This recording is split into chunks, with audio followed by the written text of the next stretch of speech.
Assalamualaikum warahmatullahi wabarakatuh. Bertemu kembali dengan pelajaran IPA. Belajar IPA pasti menyenangkan. Hari ini kita akan belajar materi kemagnetan dan pemanfaatannya, mata pelajaran IPA kelas 9 semester 2.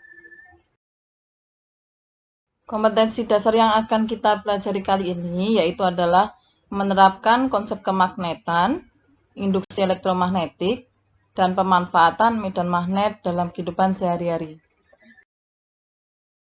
Diharapkan setelah kalian nanti menyimak video ini, kalian bisa menjelaskan tentang konsep kemagnetan. Baik anak-anak, apa itu konsep kemagnetan akan kita pelajari. Pada kali ini, materi yang akan kita pelajari ada dua, yaitu tentang konsep gaya magnet dan teori kemagnetan bumi. Kita kupas satu-satu. Untuk konsep gaya magnet, materinya adalah berdasarkan sifat magnet bahan itu dibagi menjadi 3. Bahan ferromagnetik, bahan paramagnetik, dan bahan diamagnetik. Apa perbedaan di antara 3 bahan itu? Untuk bahan ferromagnetik, itu adalah bahan yang sangat mudah dipengaruhi oleh magnet dan mudah dibuat magnet. Contohnya adalah besi, baja, nikel, dan kobalt. Bahan yang kedua, yaitu bahan paramagnetik, adalah bahan yang dapat dipengaruhi oleh magnet, tetapi tidak dapat dibuat menjadi magnet buatan. Contohnya adalah mangan, platina, aluminium, magnesium, timah, oksigen, dan udara. Bahan yang ketiga, yaitu bahan diamagnetik, adalah benda atau bahan yang sukar sekali dipengaruhi oleh magnet.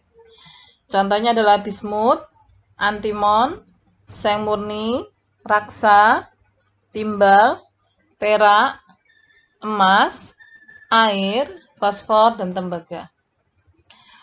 Nah, perlu kalian ketahui, magnet itu sebenarnya ada 2, yaitu magnet alami dan magnet buatan. Yang akan Ibu kupas di sini nanti adalah magnet buatan. Namanya magnet buatan berarti magnet yang sengaja dibuat oleh manusia. Bagaimana cara membuat magnet buatan? Nah, pada prinsipnya ada dua cara untuk membuat magnet buatan. Yaitu yang pertama, kita harus menggunakan bahan ferromagnetik. Seperti yang sudah Ibu sampaikan tadi, bahan ferromagnetik adalah bahan yang mudah dipengaruhi dan mudah dibuat menjadi magnet. Dan yang kedua, dari bahan ferromagnetik itu, kita harus bisa menyearahkan magnet elementernya. Apa toh sebenarnya perbedaan antara benda ferromagnetik bukan magnet dengan benda ferromagnetik magnet yang sudah menjadi magnet? Yaitu ada pada arah magnet elementernya. Perhatikan tampilan yang ada di gambar. Di situ ada 2 gambar. Yang pertama, gambar sebelah kiri, kalau kalian perhatikan, arahnya teratur. Ini adalah arah magnet elementer yang dimiliki oleh bahan ferromagnetik yang sudah menjadi magnet. Sedangkan gambar yang kanan, ini adalah arah magnet elementer pada bahan ferromagnetik yang belum menjadi magnet. Nah, kalau kita ingin membuat magnet buatan, maka kita harus bisa menyearahkan arah magnet elementer ini supaya menjadi searah, sehingga bisa menjadi magnet buatan. Sekarang perhatikan gambar yang ada di tampilan paling kanan. Ada 3 cara membuat magnet buatan. Yang pertama yaitu dengan cara menggosok.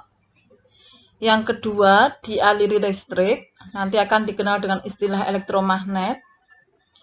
Yang ketiga caranya adalah induksi.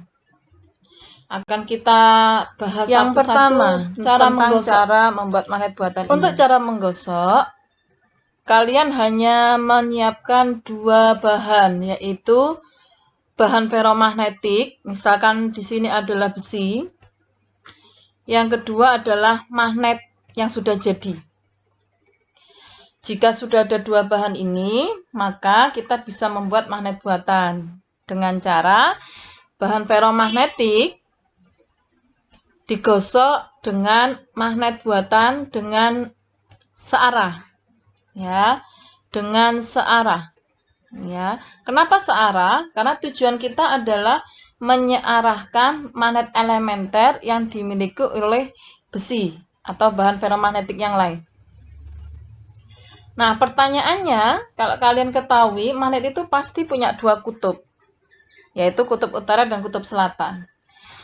Pertanyaannya, ujung A dan ujung B pada besi ini, manakah yang menjadi kutub utara dan manakah yang menjadi kutub selatan?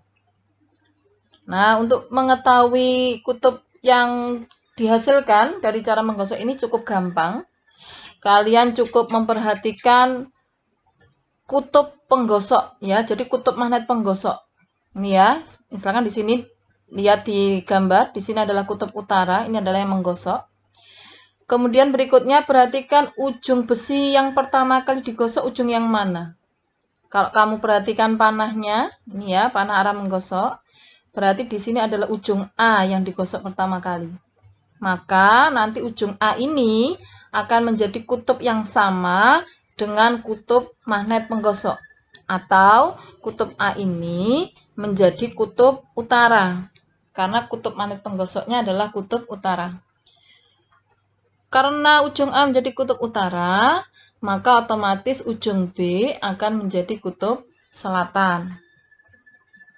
Itu cara menentukan kutub yang dihasilkan dari cara menggosok. Cara membuat magnet buatan yang kedua, yaitu elektromagnet. Elektromagnet nama lainnya adalah meliliti bahan ferromagnetik dengan arus DC atau arus searah. Gambarnya seperti ini, ya. Jadi ada sebuah bahan ferromagnetik, misal besi, besinya berupa paku. Kemudian ada sumber arus DC atau baterai. Kemudian ada kabel, ya, yang digunakan supaya arus bisa mengalir. Nah, bagaimana cara menentukan kutub yang dihasilkan dari elektromagnet ini? Ya, ada beberapa tahapan ya nanti, tetapi pada prinsipnya untuk menentukan kutub yang dihasilkan dari elektromagnet, ini kita menggunakan kaidah tangan kanan. Ya. Perhatikan gambarnya di sini, jadi 4 jari menggenggam. Ini 4 jari menggenggam, ibu jari dibiarkan terbuka. Di mana 4 jari ini nanti digunakan untuk menunjukkan arah arus listrik, sedangkan ibu jari digunakan untuk menunjukkan kutub utara yang terbentuk. Nah, lebih jelasnya nanti untuk menentukan kutub yang dihasilkan dari cara elektromagnet ini ada beberapa langkah, ya. Yang pertama, ya, perhatikan kutub positif sumber arus DC. Ya, lihat ini baterainya. Sumber arus DC atau baterai yang kita gunakan di sini. Kita lihat arus listrik itu mengalir dari baterai kutub positif. Karena kutub positifnya ini di ujung kanan, maka arah arusnya mengarah ke kanan. Oke, itu langkah pertama yang sekalian lakukan. Kemudian langkah berikutnya, perhatikan kawat yang pertama meneliti bahan ferromagnetik. Ya, jadi kawat atau kabel ya. Jadi perhatikan ini kabelnya. Yang meneliti bahan ferromagnetik atau paku. Lihat ini. Kalau tertampak garisnya, maka arah lilitan ini meneliti dari bagian depan. Kalau nanti kalian ketemu dengan soal yang kawatnya dari sini tiba-tiba menghilang, berarti arah lilitannya dari belakang paku atau belakang bahan ferromagnetik. Karena di sini gambarnya kawatnya itu tampak, maka dia menelitinya dari bagian depan paku. Ini yang harus kalian teliti, karena ini nanti sebagai dasar kamu menentukan arah kaidah tangan kanannya. Kalau dari sini kalian tidak teliti, maka kaidah tangan yang kamu gunakan nanti bisa keliru. Akhirnya arah kutub utara yang tertunjuk menjadi terbalik. Nah, kalau di sini kalian sudah bisa teliti, maka kita ikuti langkah yang ketiga, yaitu terapkan kaidah tangan kanan. Kembali di sini ya, karena di sini arah lintahnya dari depan paku, berarti menggenggamnya seperti ini. Ya, jadi supaya gampang kalian pegang pulpen atau pensil ya, kemudian genggam dari bagian depannya pulpen sehingga nanti arah genggamanmu seperti ini. Di mana ibu jari menunjuk arah ini ke kiri. Ingat, ibu jari tadi menunjukkan arah kutub utara. Maka jika kita terapkan pada paku atau bahan ferromagnetik yang kita akan buat jadi magnet buatan, arah ujung sebelah kiri, berarti yang ini ya, ini nanti akan menjadi kutub utara. Otomatis yang ujung kanan akan menjadi kutub selatan. Ya, itu cara menentukan kutub yang dihasilkan dari cara elektromagnet. Cara membuat magnet buatan yang ketiga, yaitu induksi. Induksi itu artinya adalah mendekatkan bahan ferromagnetik dengan magnet selama beberapa waktu. Jadi ini bahan ferromagnetiknya, kemudian ini magnet yang didekatkan ke bahan ferromagnetik. Cara menentukan kutub yang dihasilkan sangat gampang. Kamu tinggal memperhatikan kutub yang berada paling dekat dengan bahan ferromagnetik ya. Jadi seperti ini kan kutub yang berada di dekat bahan ferromagnetik adalah kutub selatan. Maka ujung A ini menjadi lawannya, terinduksi menjadi lawannya, sehingga ujung A ini menjadi kutub utara. Ingat prinsip magnet itu, jika kutub beda jenis berada di dekatnya, terjadi tarik-menarik. Jika kutub sejenis berada di dekatnya, terjadi tolak-menolak. Jadi prinsipnya seperti itu. Kalau berada di dekatnya, maka kutub yang ada di bahan ferromagnetik itu tidak sejenis atau lawannya ya. Jadi kalau magnet yang di sebelah sini adalah kutub selatan, maka ujung paku yang berada di dekat magnet itu akan menjadi lawannya atau menjadi kutub utara. Otomatis yang B akan menjadi kutub selatan.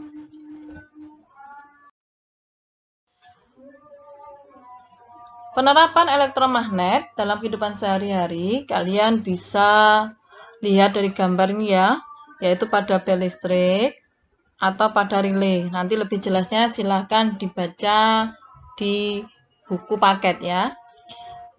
Lanjut ke cara menghilangkan sifat kemagnetan. Cara membuat magnet buatan tadi ada 3, begitupun cara menghilangkan sifat kemagnetan juga ada 3. Yang pertama yaitu memukul magnet dengan benda yang keras. Yang kedua membakar magnet. Yang ketiga mengaliri magnet dengan arus bolak-balik. Ya, arus bolak-balik biasanya tandanya seperti ini. Di penjabaran sebelumnya kita sudah belajar cara membuat magnet. Nah, bahan ferromagnetik tadi contohnya kan ada 4 ya, ada besi, baja, nikel, dan kobalt. Tetapi yang sering dibuat menjadi magnet buatan biasanya adalah besi dan baja. Besi dan baja masing-masing memiliki kelebihan dan kelemahannya sendiri-sendiri. Kelebihan besi itu adalah mudah dijadikan magnet karena magnet elementernya mudah diatur.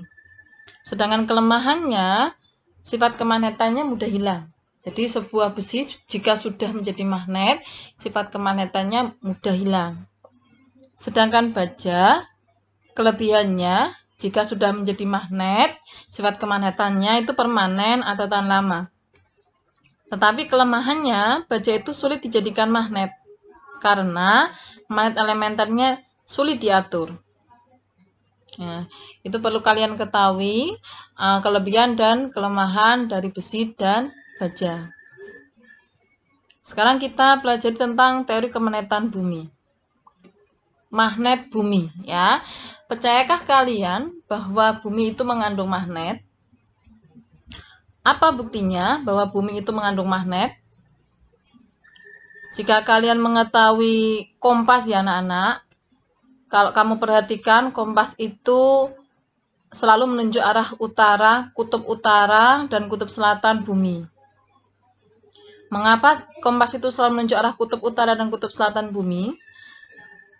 Jika kalian punya kompas ya, perhatikan kompas itu ada jarum ya, jarum anak-anak. Jarum itu merupakan magnet jarum ya. Jadi sebenarnya kompas itu adalah magnet, di mana magnet itu bisa bergerak jika dipengaruhi oleh magnet lain. Nah, jarum kompas bisa bergerak karena dipengaruhi oleh magnet lain, yaitu magnet bumi. Perhatikan gambar yang ada di tampilan, ya, di mana ini adalah magnet buatan miliknya kompas ya. Jadi perhatikan ini adalah kompas, di mana kompas itu selalu menunjuk kutub utara dan kutub selatan bumi. Ya, ini kutub utara, ini kutub selatan bumi. Sedangkan yang ini adalah magnet bumi. Perhatikan magnet bumi, ya. Terutama perhatikan kutub yang dimiliki oleh magnet bumi. Bedakan antara kutub bumi dengan kutub magnet bumi. Jika kutub bumi yang berada di atas itu adalah kutub utara. Tetapi untuk magnet bumi yang berada di atas adalah kutub selatan. Mengapa begitu?